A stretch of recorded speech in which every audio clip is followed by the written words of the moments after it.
I'm Cora, 31 years old, and last week my doorbell camera recorded something I never thought I'd see. My parents stood on my porch. Mom was practicing how to cry.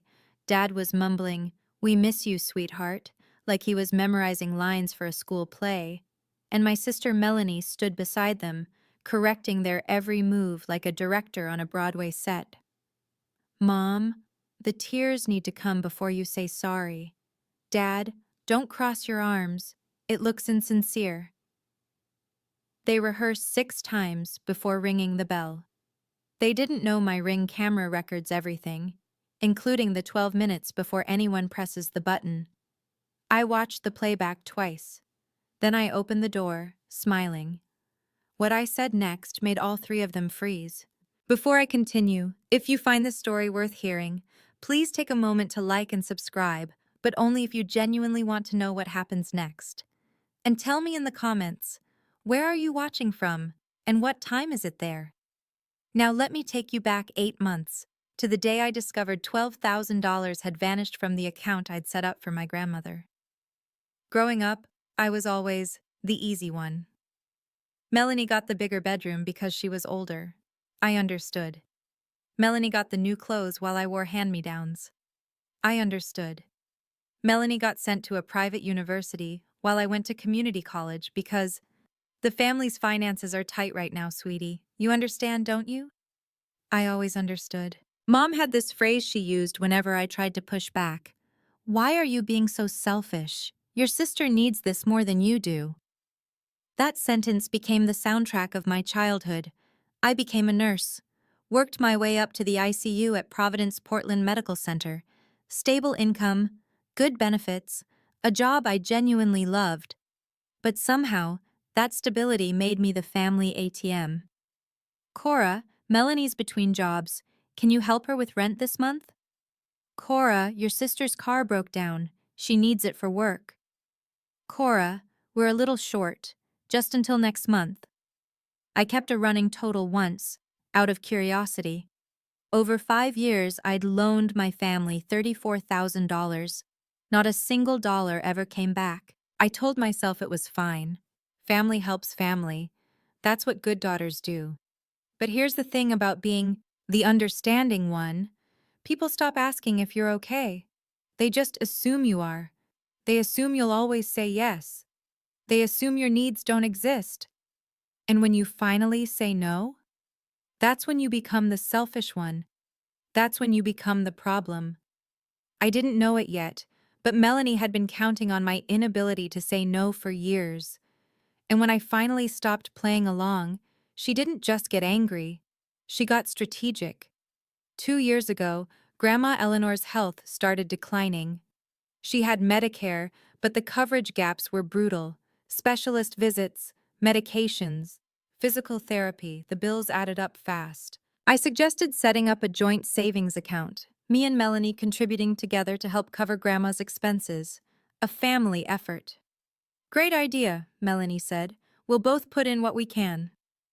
I deposited $500 every month, like clockwork. For 2 years, $12,000. One evening, I logged in to check the balance before Grandma's cardiology appointment. $847. I stared at the screen, refreshed the page, checked again. $847. My hands were shaking when I called Melanie. "Oh, that," she said, her voice breezy. "I moved it into an investment opportunity. Real estate. It'll double in 6 months, I promise." "You took money meant for Grandma's medical care?" "I didn't take it, I invested it. God, Cora, don't be so dramatic." I drove to my parents' house that night. I thought they'd be horrified. I thought they'd demand Melanie return the money. Instead, Mom looked at me with that familiar disappointment. "Why are you trying to embarrass your sister in front of the family? She stole from Grandma's medical fund. She made a business decision. You're overreacting." Dad sat in his armchair silent. He wouldn't even look at me. I left that night knowing something had fundamentally broken. Not just my trust in Melanie, but my belief that my parents would ever choose me. I blocked all 3 of their numbers the next morning. 8 months of silence. 8 months of peace. Until 3 weeks ago, when someone rang my doorbell. Those 8 months were the first time I'd slept through the night since I was 18. I rented a small apartment in the Alberta Arts District.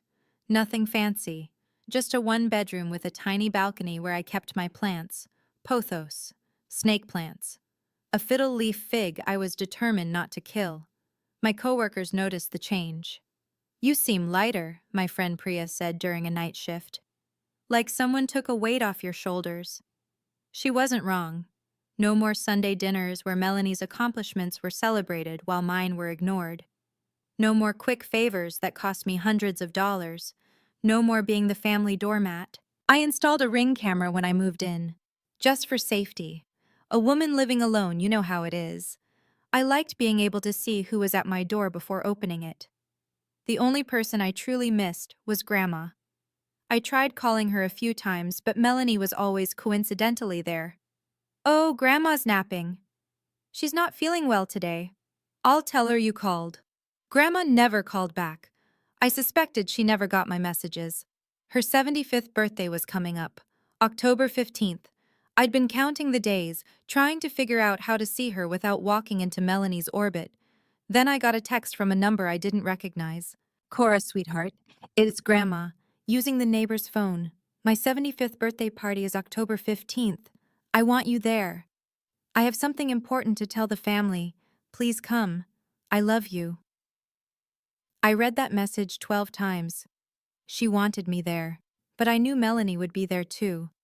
I hadn't decided what to do when, 3 days later, my doorbell rang. The notification popped up on my phone. "Motion detected at front door." I opened the Ring app, expecting a delivery driver or a neighbor's lost dog. What I saw made my stomach drop. Mom, Dad, Melanie, standing on my porch. My first instinct was to pretend I wasn't home. Let them ring the bell, wait, leave. Simple. But something made me keep watching. They weren't ringing the bell, they were just standing there, talking. I turned up the volume. "Need to look genuinely sorry," Melanie was saying. She had her phone out, checking something on the screen. "Mom, practice the tears again." Mom dabbed at her eyes with a tissue. "Like this? More natural. Don't wipe so fast. Let them fall." Dad cleared his throat. "What was my line again?" "We miss you, sweetheart. Please come home." Melanie's voice was clinical, directing. "Say it slower, more emotion." Dad tried again. "We miss you, sweetheart. Please. Come home." "Better. But unfold your arms. You look defensive." I watched this for 12 minutes. 12 minutes of my mother practicing how to cry, my father memorizing his lines, my sister correcting their timing, their expressions, their body language. "Remember," Melanie said finally, "the goal is to get her to Grandma's birthday. We don't actually have to mean it, we just need her to think we're sorry." Mom nodded. "Got it." Dad nodded. "Got it." Melanie smiled. "Perfect. Now ring the bell." I saved the video, backed it up to the cloud. Then I sat on my couch, heart pounding, and made a decision. I was going to answer that door, but not the way they expected. The doorbell rang. I gave myself 30 seconds, breathed in, breathed out, checked my reflection in the hallway mirror. Then I opened the door with a smile. Mom's performance started immediately. Her eyes welled up, right on cue. "Cora, baby, we've missed you so much."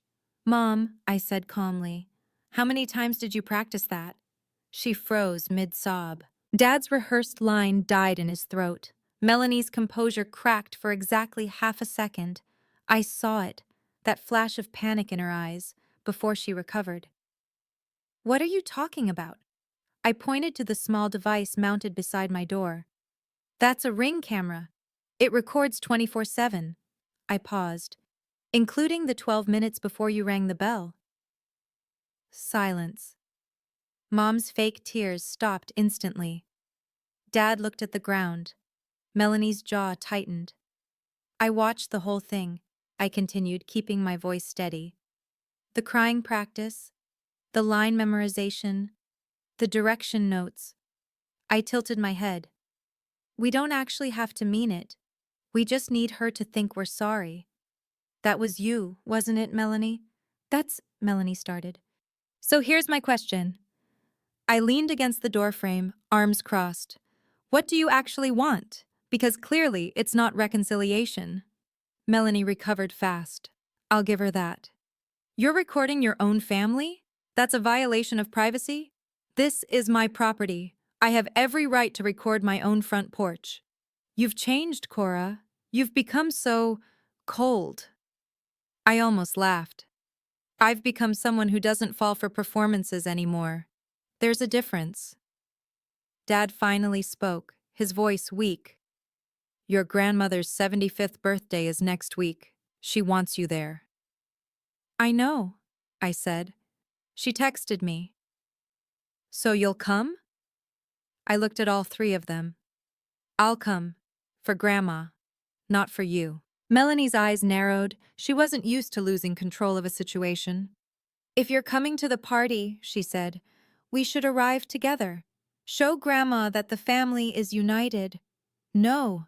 Cora! I'll arrive on my own, when the party starts, not before. Mom stepped forward, her performance abandoned now, replaced by something sharper.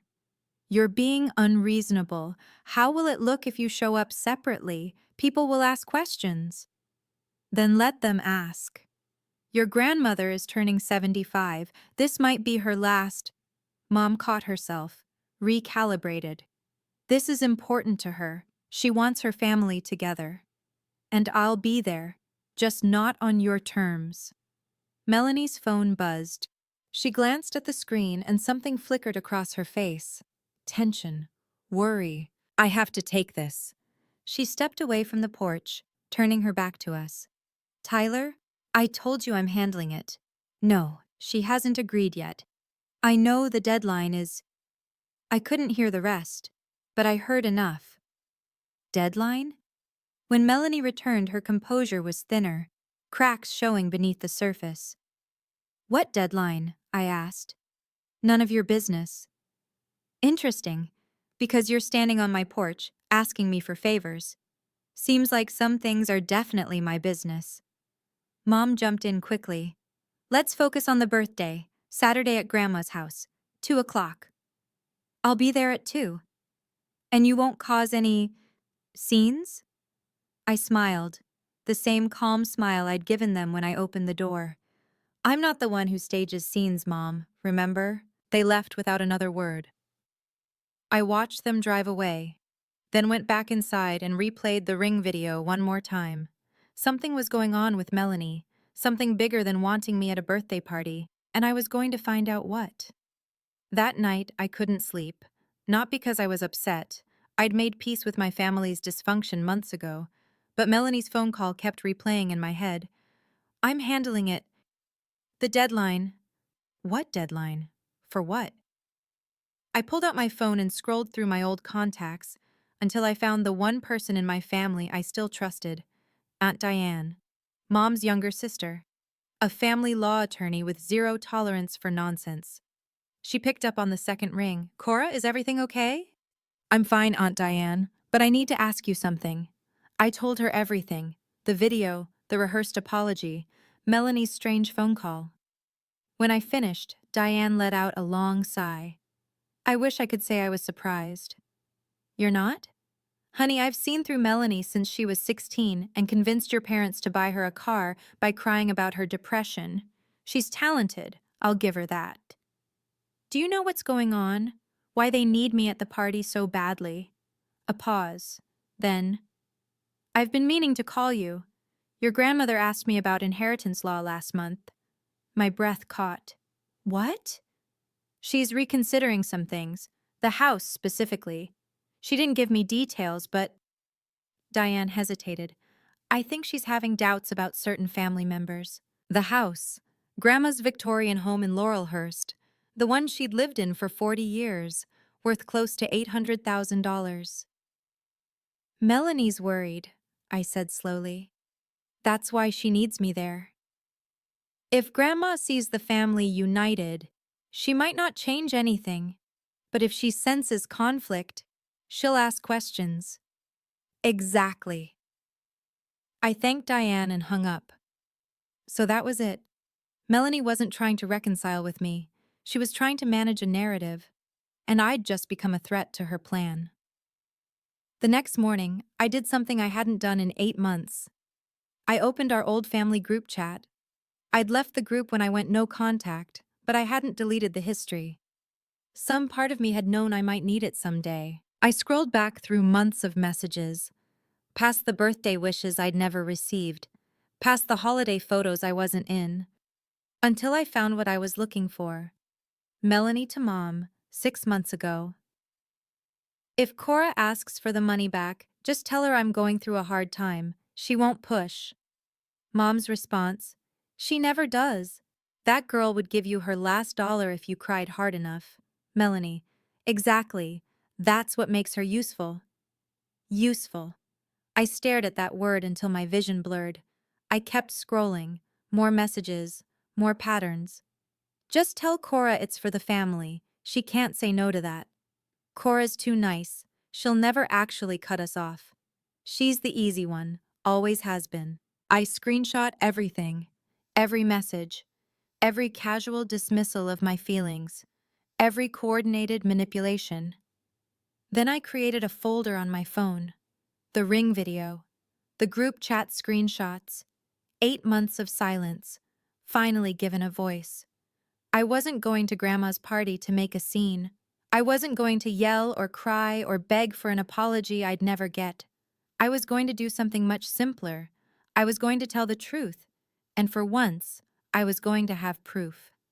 If you've ever kept evidence of someone's manipulation, texts, recordings, anything, did you ever use it?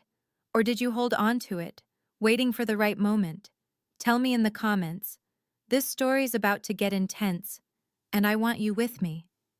Saturday came faster than I expected. I spent Friday night laying out my outfit.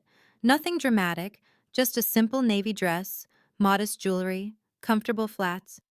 I wasn't going for attention. I was going for presence. Aunt Diane called that afternoon. I'll be at the party. If you need anything, find me. Thank you. Cora? Her voice softened. Whatever happens, remember, you have every right to be there. That's your grandmother, too. I arrived at Grandma's house at exactly 2 o'clock. The Laurelhurst Victorian looked the same as I remembered. White paint, wraparound porch, rose bushes Grandma had planted before I was born. Cars lined the street, more than I'd expected. Through the front window, I could see people milling around. Aunts, uncles, cousins I hadn't seen in years. At least 30 guests, maybe more. Melanie had wanted an audience. She was about to get one. I walked up the porch steps and rang the bell. Grandma herself opened the door. She looked smaller than I remembered, thinner, but her eyes, those sharp blue eyes that had always seen straight through me, lit up the moment she saw my face. Cora. She pulled me into a hug. My sweet girl, you came. Of course I came, Grandma. I wouldn't miss this. Over her shoulder, I saw Melanie watching from the living room. She had a champagne glass in hand and a smile that didn't reach her eyes. Mom stood beside her. Dad was by the fireplace, looking uncomfortable. Come in, come in. Grandma took my hand. I have a seat saved for you. She led me through the house, past the curious stares of relatives, past my parents' forced smiles, to a chair beside hers. Not in the corner where Melanie had probably planned to put me, right next to the guest of honor. The message was clear. The party unfolded around me in a blur of small talk and hors d'oeuvres. Cousin Rachel asked about my job. Uncle Marcus complimented my dress. People who hadn't spoken to me in years suddenly found me fascinating. I knew why. In families like ours, absence creates mystery. 8 months of silence meant 8 months of Melanie controlling the narrative, and now everyone wanted to see if the story matched the person. Aunt Diane found me by the buffet table. How are you holding up? Better than expected. I glanced toward Melanie, who was holding court near the piano. She's watching me like a hawk. She's nervous. Diane lowered her voice. I talked to your grandmother yesterday. She's planning to make an announcement today about the house. My heart skipped. What kind of announcement? She wouldn't tell me specifics, but she did say. Diane paused, choosing her words carefully. She said she's been watching, paying attention to who treats her with real love and who just wants something from her. Across the room, Grandma was talking to one of her neighbors, but her eyes kept drifting toward Melanie with an expression I couldn't quite read. Melanie has no idea, I said quietly. She thinks this party is her stage. Melanie thinks everything is her stage. Diane touched my arm. Just be yourself today. That's all you need to do. And if things go sideways, then you have me, and you have the truth. She held my gaze. In this family, that's more than most people ever have.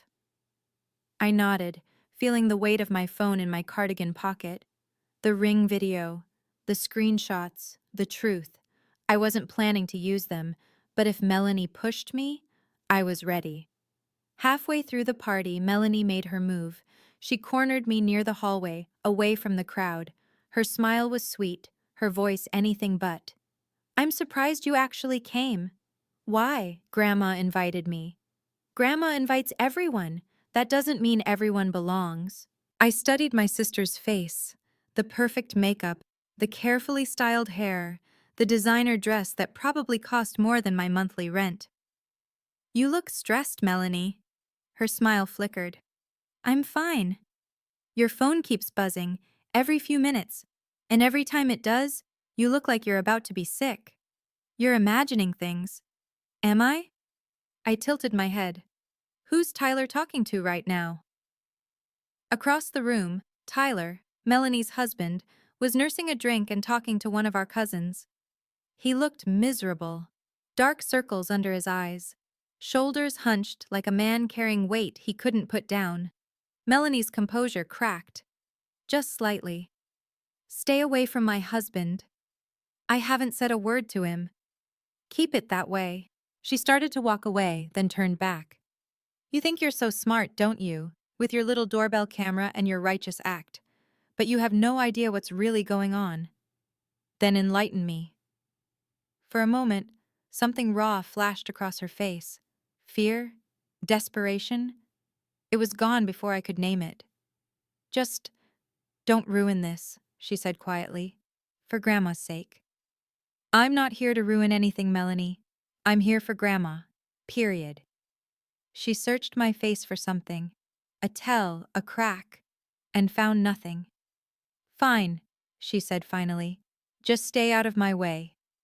She walked back to the party, spine straight, smile restored. But I'd seen it now. The cracks beneath the surface. Something was very, very wrong. The backyard was beautiful. String lights wove through the old oak trees. White tablecloths covered long tables set up on the lawn. The caterer had arranged everything just so. Silver chafing dishes, crystal glasses, a 3-tier cake with Happy 75th Eleanor in elegant script. Melanie had planned this party down to the smallest detail. She'd mentioned it in the group chat months ago. I want Grandma's birthday to be perfect. Everyone needs to see what a wonderful family we are, what a wonderful family we appear to be. That was the goal. I found a seat at one of the tables. Aunt Diane sat beside me. Across the yard, I could see Mom circulating, kissing cheeks, accepting compliments on her lovely daughter, who organized everything. Dad stood alone near the fence, nursing a beer. He'd barely spoken to me since I arrived, but I noticed something else. Tyler, sitting at a table near the bar. He was on his 3rd drink in an hour. His conversation with our cousin had ended, and now he was scrolling through his phone with a furrowed brow. I watched as Melanie approached him, leaned down, whispered something sharp. Tyler's face tightened. He shook his head. She whispered again, more forcefully. He stood up abruptly and walked inside. Melanie watched him go, her jaw clenched. Trouble in paradise? Diane murmured. Looks like it. Interesting timing. Before I could respond, a clinking sound cut through the chatter. Everyone turned toward the patio where Grandma stood with a champagne flute in her hand. Thank you all for coming, she said, her voice still strong despite her years. Before we eat, I have a few things I want to say. The backyard went quiet, and Melanie's face went pale. Melanie moved fast. Before Grandma could continue, she stepped forward, champagne glass raised, her brightest smile locked in place. Before you do, Grandma, can I say something? She didn't wait for permission. I just want to welcome everyone, and especially welcome my little sister Cora back into the fold. All eyes shifted to me. Some of you may have noticed Cora's been absent lately. Melanie's voice dripped with false concern. She's been going through a really difficult time. Work stress, some personal issues. We've all been so worried about her. Murmurs rippled through the crowd, sympathetic glances, pitying nods. Mom jumped in, right on cue. It's true, Cora's been struggling. We're just so glad she's feeling well enough to join us today. I felt the shift in the room, the narrative being built, brick by brick. Poor Cora. Fragile Cora. Unstable Cora. They were framing me before I'd even said a word. Thankfully, Melanie continued, family is always here for each other, no matter what. She raised her glass. To Grandma Eleanor, and to family. To family, the crowd echoed. I lifted my glass but didn't drink. Across the yard I caught Grandma's eye. She was watching me with an expression I couldn't quite read. Not pity. Something sharper. Something knowing. Aunt Diane leaned close. You okay? Fine. I kept my voice even, just watching. She's trying to discredit you before you can say anything. I know. Are you going to let her? I thought about the video on my phone, the screenshots, everything I'd kept. Not yet, I said quietly. But she doesn't know that. Melanie was still smiling, basking in the moment. She had no idea what was coming. Neither did anyone else. Dinner was served. I sat beside Grandma as she'd wanted. Melanie was across the table watching my every bite. The food was excellent. Grandma had always had good taste, but I barely tasted it. I was too busy observing. Uncle Marcus believed Melanie's performance completely. He kept asking if I was feeling better, if work was too much. I smiled and said I was fine. Cousin Rachel was skeptical. She kept glancing between me and Melanie with narrowed eyes. She'd always been sharp. Aunt Diane ate calmly, her attorney's poker face giving nothing away. And Grandma? Grandma watched everything. When Melanie excused herself to use the restroom, I felt Grandma's hand on mine. You're being very patient, she said quietly. Excuse me. I saw your face when Melanie gave her little speech. Grandma's eyes were knowing. Most people would have interrupted, defended themselves. Would that have helped? No. She squeezed my hand. It wouldn't have. Then I'll wait. Grandma studied me for a long moment. You've changed, Cora. Not in the way your mother claims. You've grown roots. I wasn't sure what to say to that. I have something to discuss with the family after dinner, she continued. Something important. When I do, I want you to listen, really listen. Of course, Grandma. And whatever happens, she leaned closer. Know that I see things, more than people think I do. Melanie returned to the table, her composure restored. Grandma released my hand and returned to her meal as if nothing had happened. But her words stayed with me. I see things. What exactly had she seen? And what was she planning to do about it? After dinner, I excused myself to find the restroom. On my way back, I passed the open kitchen window. Tyler was outside, leaning against the fence, phone pressed to his ear. His voice carried clearly through the screen. I told you I can't get more time. The collectors don't care about... He paused, listening. $50,000, man. By the end of the month. She swore she'd have it by now. $50,000. I froze. Yeah, the gambling thing. Online poker, sports betting, all of it. I didn't know until... Another pause. She said her grandmother would... No, it hasn't happened yet. That's the whole point of this party. I pressed myself against the wall, heart pounding. If Eleanor doesn't come through, I don't know what we're going to do. Mel's already burned through her sister. That's why Cora cut her off. And now, his voice cracked. I'm done, Marcus. I can't do this anymore. I'm filing for divorce next week. He hung up. I heard him take a shaky breath, then footsteps heading toward the side of the house, away from me. I stood there, processing. $50,000 in gambling debt. That's why Melanie took the $12,000 from Grandma's medical fund. That's why she needed me at this party, to present a united family to Grandma before the inheritance announcement. That's why she'd rehearsed the apology. Why she looked so desperate. Why Tyler looked so broken. The picture was finally complete. Melanie wasn't just manipulating me. She was drowning. And she'd been using everyone around her as life rafts while she pulled them under. I walked back to the party, my mind made up. I wasn't going to expose Melanie, but if she pushed me, I wouldn't protect her either. The sun had begun to set when Grandma stood up again. The string lights glowed brighter against the dimming sky. Conversations faded. 30 pairs of eyes turned toward the woman at the head of the table.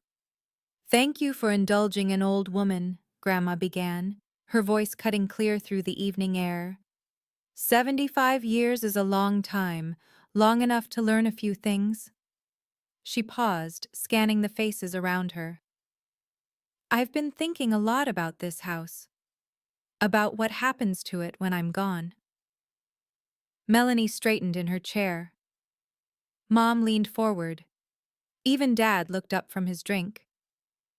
But before I talk about the future, Grandma continued, I want to talk about the past, about how we've treated each other in this family. My heart began to race. I've watched things over the years, things I didn't always speak up about. Favoritism, unkindness, taking advantage of those who are too kind to say no. Her gaze drifted to me, just for a second. I'm not proud of staying silent, but I'm too old now to keep pretending I don't see what I see. Melanie's smile had become fixed, frozen, a mask she couldn't adjust quickly enough. Grandma, she cut in, her voice tight with forced warmth. This is your birthday. We should be celebrating. I am celebrating. Grandma's voice was quiet but firm. I'm celebrating the truth. For once. The backyard was dead silent. Grandma turned to look directly at me. Cora, sweetheart, I need to ask you something, in front of everyone. I felt the weight of every stare. Yes, Grandma?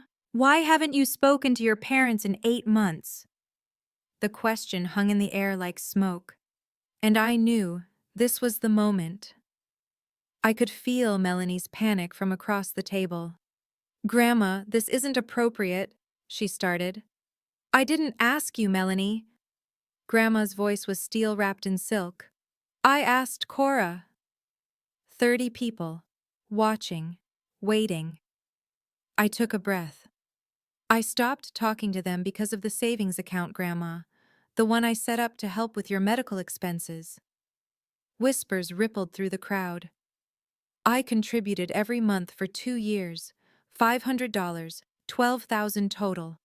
I kept my voice steady. When I checked the balance 8 months ago, almost everything was gone. Grandma nodded slowly. And what happened to the money? Melanie took it. She said it was an investment opportunity. I looked at my sister. When I confronted her, Mom and Dad accused me of trying to embarrass the family. They told me I was being selfish. So I left. The silence that followed was deafening. Mom found her voice first. Cora, this isn't the time or place. Linda. Grandma's single word stopped her cold.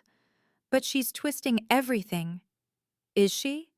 Grandma turned to Melanie. Did you take the money? Melanie's composure finally cracked. Tears, real ones this time, welled in her eyes.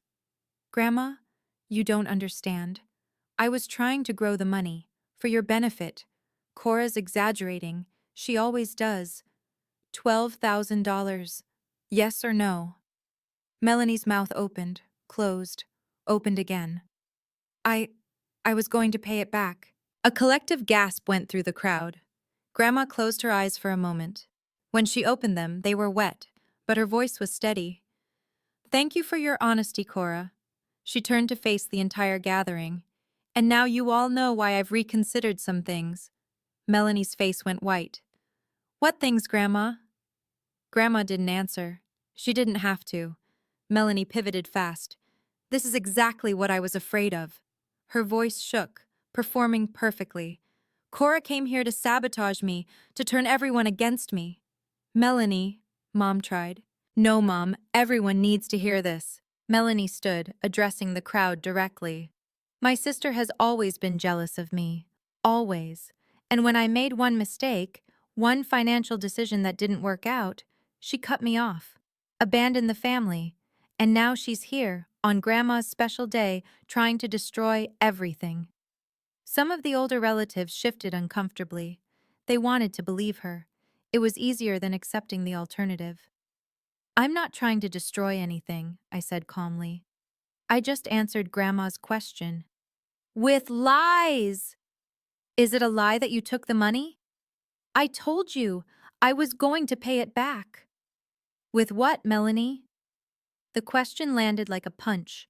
She had no answer. Because we both knew the truth. There was no money. There never had been. Tyler suddenly stood up from his chair. Everyone turned.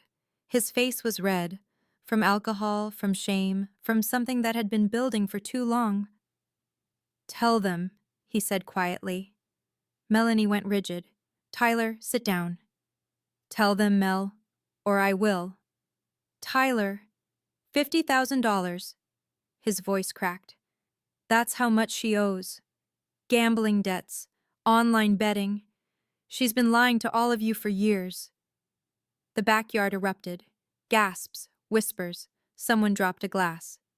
Melanie turned on her husband, her mask completely shattered. How dare you? I'm done protecting you. I'm done lying. He looked at the crowd, at Grandma, at me, at everyone who had believed Melanie's performance. I'm sorry, he said. I should have said something sooner. Then he walked away, leaving Melanie standing alone. The chaos gave Melanie her opening. This is a setup. Her voice rose above the murmurs. All of this, Cora planned it. She manipulated Tyler. She's manipulating everyone. Melanie, stop, Dad said weakly. No. You all know Cora. Sweet, innocent, helpful Cora. But she's not what she pretends to be. Melanie pointed at me, her finger trembling. She recorded our private conversation, at her apartment, without permission. What kind of person does that? Eyes turned back to me. She's been collecting evidence against her own family, planning this ambush. She's sick. She needs help, not an audience. The narrative was shifting. I could feel it. Some people were buying it. I looked at Aunt Diane. She gave me an almost imperceptible nod. You want to talk about what I recorded? I pulled out my phone. Fine, let's talk about it. Cora, don't you dare! I turned my screen toward the table and pressed play. Melanie's voice filled the backyard. Mom, practice the tears again. More natural. Let them fall. Then Mom. Like this? Then Dad reciting, We miss you, sweetheart. And Melanie clear as day. Remember, the goal is to get her to Grandma's birthday. We don't actually have to mean it. We just need her to think we're sorry. The video ended. No one moved. Grandma's face was unreadable. Mom had gone ghost white. Dad was staring at the ground like he wished it would swallow him. Melanie's voice came out strangled. That's edited. She edited it. Ring camera footage has embedded metadata. Aunt Diane's voice cut through like a blade. Timestamps, location data. It's virtually impossible to alter without leaving traces. I'm a lawyer. I know. Melanie had nothing left. No tears, no excuses, no performance good enough to explain away her own words. The mask was gone. Have you ever held on to evidence of someone's manipulation, waiting for the exact right moment to use it? Was it the right call? Or did it change you in ways you didn't expect? Tell me in the comments. I want to hear your story. We're almost at the end now. The fallout is about to begin. Grandma Eleanor rose slowly from her chair. The backyard had gone silent. Even the night birds seemed to be holding their breath. I've heard enough. Her voice wasn't loud. It didn't need to be. Melanie. She turned to face her older granddaughter. I love you. I've loved you since the day you were born. That will never change. Melanie's lip trembled. Grandma, but I cannot trust you. The words were gentle and devastating. And I cannot reward behavior that hurts the people I love. She turned to my parents next. Linda, Robert, you raised both of my granddaughters. And somewhere along the way, you taught one that lying was acceptable. And you taught the other that her feelings didn't matter. Mom opened her mouth to protest. Don't. Grandma's raised hand silenced her. I've watched this family for years. I saw what you did to Cora. The loans that were never repaid, the sacrifices that were never acknowledged, the blame she received for simply asking to be treated fairly. Dad's shoulders slumped. I'm 75 years old, Grandma continued. I don't have time for pretense anymore. So here's what's going to happen. She looked around at the assembled relatives. I'm meeting with my attorney next week to update my estate documents. The specifics are my business, but I want everyone here to understand something. Her eyes found mine. Those who've shown me real love, not performances, not obligations, but real love will be taken care of. Then she looked at Melanie. And those who haven't will have to live with the consequences. Grandma sat back down, picked up her water glass, took a sip. The party, for all practical purposes, was over. But my grandmother wasn't finished yet. People began drifting away, some to the bar, some to the parking lot, some into the house to escape the tension. I stayed where I was. Mom approached me first. Her face was a mask of barely contained fury disguised as hurt. I hope you're satisfied. I'm not here to be satisfied, Mom. I'm here because Grandma asked me to come. You humiliated your sister in front of the entire family. I looked at her, really looked at her. Melanie humiliated herself. I just stopped covering for her. You could have handled this privately. I tried that 8 months ago. You called me selfish and sided with her. Mom's mouth tightened. She had no response. I stood up. I love you, Mom. I love Dad too. But I can't have a relationship with people who don't respect me. So what? You're cutting us off again? No. The door isn't closed. I kept my voice calm, level.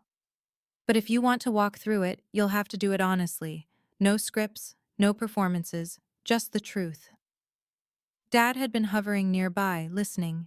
His eyes were red. Dad, I said softly. I meant what I said. I'm here when you're ready to talk, really talk. He nodded once, quickly, then looked away. I walked over to Grandma and knelt beside her chair. She took my hand. Thank you, I said, for asking, for listening. Oh, thank you for telling the truth. She squeezed my fingers. It takes courage to be honest in a family that prefers comfortable lies. I hugged her, longer than usual, tighter than usual. Happy birthday, Grandma. Best gift I've received in years. Her eyes sparkled with tears. Having you back. I wasn't back. Not really. But I wasn't gone either. I found Melanie by the rose bushes. She was standing alone, mascara smeared, champagne glass empty. The party continued around her, but no one approached. People who had praised her organizing skills an hour ago now gave her a wide berth. I didn't plan to talk to her, but she saw me passing and spoke first. Happy now? I stopped. No, not happy. Could have fooled me, her laugh was bitter. You got everything you wanted. What I wanted was for you to return $12,000 meant for Grandma's medical care. God, you're still on that? You asked what I wanted, that's my answer. She stared at me. The mask was completely gone now, just exhaustion and something that might have been fear underneath. I'm going to lose everything, she said quietly. Tyler's leaving. The debt collectors are circling, and now, Grandma, I know about the gambling. She flinched. I heard Tyler on the phone. For a moment she looked like she might cry. Real tears this time. I didn't mean for it to get this bad. Her voice cracked. It started small. A few bets. Then I couldn't stop. And I kept thinking, if I could just win big once. But you didn't. No, I didn't. We stood there, sisters separated by a lifetime of choices. Get help, Melanie. Real help. Not a scheme. Not another lie. Like anyone's going to help me now. Gamblers Anonymous. Therapy. Something. You're not going to con your way out of this one. She didn't respond. I left her there among the roses. As I walked back toward the house, I heard raised voices, Tyler and Melanie, arguing near the cars. I told you I was done. You can't just leave me. I didn't look back. Some wreckage isn't yours to salvage. 1 week later, the dust was still settling. My phone had been busy, texts from relatives I hadn't heard from in years, Aunt Patricia apologizing for believing Melanie's version, Cousin Rachel saying she'd always sensed something was off, Uncle Marcus admitting he'd been wrong to pity me. Everyone had an opinion now that the truth was out. Aunt Diane kept me updated on the broader fallout. Tyler filed for divorce 3 days after the party. He'd been documenting Melanie's gambling for months, apparently, building a case. He sent me a message through Diane. I'm sorry I didn't say something sooner. I was ashamed. I understood shame. It makes cowards of people who might otherwise be brave. Melanie unfriended half the family on social media. The other half unfriended her. Her real estate website went dark. Whether she'd lost her license or simply couldn't face the world, no one knew. Mom called me once, just once. I don't know what you want me to say, Cora. Neither do I, Mom. A long pause. I need time to process all of this. So do I. She hung up without saying goodbye. But she hadn't yelled, hadn't blamed me. Maybe that was progress. Maybe it was just exhaustion. Dad sent an email, 3 sentences. Cora, I love you. I'm sorry. When you're ready, I'll be here. I stared at those words for a long time, 27 years of silence, and suddenly, 3 sentences. It wasn't enough, but it was something. I saved the email, didn't respond, not yet. Some doors need to stay open, even if you're not ready to walk through them. And some doors need to stay closed until the people on the other side prove they've changed. I was learning to tell the difference. Sunday afternoon, Grandma's house, just the 2 of us. We sat in her garden, the same rose bushes blooming in the October sun. She'd made tea, Earl Grey, my favorite, and set out shortbread cookies on her mother's china. You look rested, she said. First time in years, honestly. She nodded, understanding more than I'd said. I met with my lawyer on Tuesday, she mentioned casually, sipping her tea. Grandma, you don't have to. I'm not telling you what I decided. That's my business. Her eyes twinkled. I'm just telling you that I decided. I laughed despite myself. Fair enough. But I want you to know something, Cora. She set down her cup. You didn't do this for the house. I know that. Of course not. Some people would have. Some people did, not naming names. She smiled wryly. But you came to my birthday because I asked you to. You told the truth because I asked you to. And you would have done both those things even if I had nothing to leave anyone. I felt tears prick at my eyes. You're the only person in this family who's never asked me for anything. Grandma reached across and took my hand. Do you know how rare that is? How precious?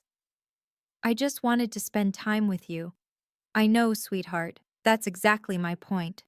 We sat in comfortable silence watching the bees drift between the roses. Come for dinner next Sunday, she said finally. And the Sunday after, and every Sunday you can manage. I'd like that. Good. Because I'm 75 and I plan to spend whatever time I have left with people who love me, for me. She squeezed my fingers. Not for what I can give them. Deal. For the first time in years, I felt like I had a family. A small one, but real. The text came 2 weeks after the party. Melanie's name on my screen. I'd unblocked her number, not out of forgiveness, but curiosity. Are you happy now? You ruined my life. I stared at the message for a long time. Then another came. Tyler left. Did you know that? Of course you knew. You probably helped him. I didn't respond. Grandma won't return my calls. Mom and Dad are barely speaking to me. Everyone in the family looks at me like I'm a criminal. Still nothing from me. This is what you wanted, isn't it? Poor little Cora, always the victim. Now everyone feels sorry for you. My thumbs hovered over the keyboard. Part of me wanted to respond, to defend myself, to explain, to try one more time to reach the sister I'd once loved. But I knew better now. Nothing I said would change anything. Melanie wasn't texting to reconcile. She was texting to unload her guilt onto me, to make me the villain in her story, so she wouldn't have to be. One more message appeared. The house should have been mine. I'm the oldest. I've done everything for this family. And you come in with your little video and take it all away. There it was. The house, the inheritance, the thing she'd been worried about all along.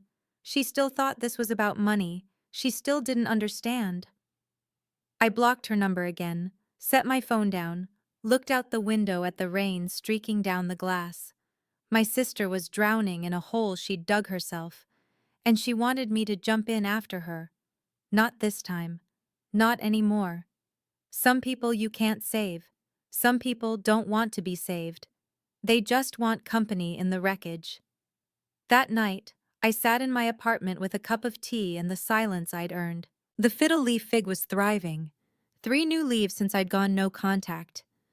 I liked to think it had sensed the change in me, the weight lifting, the air clearing. I thought about everything that had happened. The video, the party, the reveal. Some people would call what I did revenge, but it didn't feel like revenge. It felt like exhaling, like finally being allowed to tell my side of the story.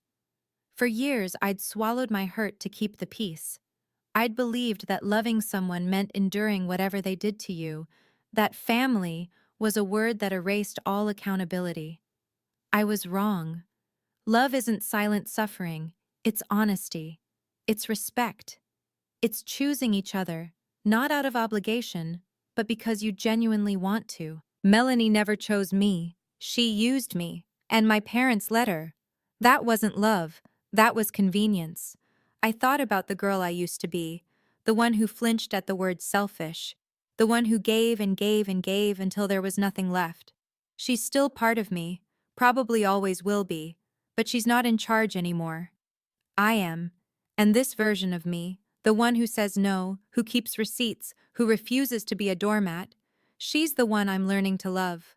Not because she's perfect, not because she got revenge, because she finally stopped abandoning herself for people who didn't deserve her loyalty. Outside, the Portland rain continued to fall, soft, steady, cleansing. I finished my tea and went to bed. Tomorrow I had work, and Sunday I had dinner with Grandma. That was enough. For the first time in my life, that was more than enough. 1 month later, life had found a new rhythm. Work at the hospital, dinners with Grandma every Sunday, walks through the Alberta Arts District on my days off. Therapy every other Thursday, something I'd finally started, after years of telling myself I was fine. I wasn't fine. Not completely. Maybe no one ever is. But I was learning, growing, healing.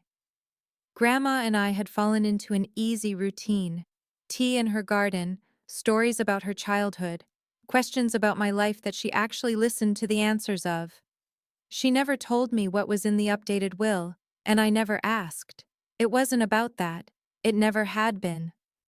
Dad emailed me again last week, longer this time. I've been thinking about what you said, about honesty. I don't know if I'm ready to have that conversation yet, but I want you to know I'm trying. I joined a support group for parents who've damaged relationships with their adult children. I'm learning things I wish I'd understood years ago. I love you. Dad, I cried when I read it. Then I wrote back. That means more than you know. I love you too. I'm here when you're ready. Mom hasn't reached out again. Maybe she will. Maybe she won't. I've made peace with both possibilities. And Melanie? Last I heard, she'd enrolled in Gamblers Anonymous. Tyler told Aunt Diane during the divorce proceedings. He wanted me to know. I hope it helps. I genuinely do. But she's not my responsibility anymore. My responsibility is to myself, to the life I'm building, to the boundaries I'm learning to hold. The door isn't locked, but it's not wide open either. It's exactly where it needs to be. And so am I. After everything settled, I spent a lot of nights thinking about one question. Why? Not, why did they do this to me? That's a victim's question, and I was done being a victim. I meant, why does this happen? Why do families like mine exist? Here's what I figured out. My sister isn't evil. I know that's hard to believe given everything I've told you. But Melanie didn't wake up one day and decide to become a manipulator. She grew up being told she was special, the golden child, the one who would succeed. And when reality didn't match those expectations, when her business struggled, when the gambling spiraled, when her marriage cracked, she didn't have the tools to cope. So she performed, because that's all she knew. Psychologists call it narcissistic adaptation. When your entire sense of worth depends on looking successful, you'll do anything to maintain that image, even if it means using the people who love you. I'm not excusing her. Understanding someone isn't the same as forgiving them. But understanding helps me stop waiting for an apology that will never come. And my parents? They weren't monsters either. They were scared. Mom was terrified of conflict, of being judged by the extended family, of facing the truth about her perfect daughter. Dad was terrified of everything. Easier to go along with Mom. Easier to stay quiet. Easier to let someone else take the fall. Fear makes people small. It makes them choose comfort over justice.